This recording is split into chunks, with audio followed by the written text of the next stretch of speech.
Hello అండి. ఎలా ఉన్నారు? అందరూ బాగున్నారా? సో, ఈరోజు డ్రై ఫ్రూట్ లడ్డు ఎలా చేద్దామో నేర్చుకుందామండి. ఆహ్, ఫస్ట్ అయితే ప్యాన్ పెట్టుకొని నెయ్యి వేసుకోవాలండి. మనం ప్లేట్‌లో చూపిస్తున్నా కదా! అవన్నీ తీసుకోవాలి. Water melon seeds, pumpkin seeds, sesame seeds, so, ఇలా 8 టైప్స్ ఉన్నాయండి. వాటిని నెయ్యిలో మీడియం ఫ్లేమ్‌లో పెట్టుకొని బాగా వేయించుకోవాలి. మాడకుండా చూసుకోవాలండి, లేదంటే టేస్ట్ మారిపోతుంది. సో, బాగా వేయించుకొని ఇలాగ మిక్సీలో వేసి పిండి పట్టేసుకోవాలి. మళ్ళీ ప్లేట్లో తీసుకొని కొంతసేపు ఆరనివ్వాలండి. సో, ఆరనిచ్చిన తర్వాత ఒక మీడియం లైట్‌గా వేడిగా ఉన్నప్పుడే మనం లడ్డూల్లాగా పట్టుకోవాలి. రౌండ్ షేప్‌లో పట్టుకోవాలి. నాకైతే ఎగ్ షేప్ వచ్చిందండి. సో, మీరు రౌండ్‌గా పట్టుకోండి. మనం ఎలా చేసుకుంటే అలా వస్తాయి.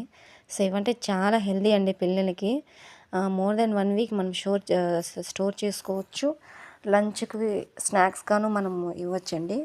బ్రెయిన్ పవర్ ఇంప్రూవ్ అవుతుంది. ఇమ్యూనిటీ ఇంప్రూవ్ అవుతుందండి ఇది. పిల్లలకి చాలా హెల్తీ, బోన్ స్ట్రెంగ్త్ ఇంక్రీజ్ అవుతుంది. మంచి న్యూట్రిషియస్ ఫుడ్ అండి ఇది. సో, నాకైతే అది కూడా కొద్దిగానే చేసుకున్నానండి. మీరు ఎక్కువ సీడ్స్ తీసుకొని ఫ్రై చేసుకొని ఇలా లడ్డూలు పట్టేసుకోవచ్చు. సో, చూడండి ఫైనల్‌గా ఇలా వచ్చింది షేపు. సో, మీకు కానీ నచ్చినట్లయితే ఈ వీడియోని కామెంట్ చేయండి, లైక్ చేయండి, షేర్ చేయండి, సబ్స్క్రైబ్ చేయండి. సో, ఫైనలీ మనకి డ్రై ఫ్రూట్ లడ్డు ఇలా వచ్చింది.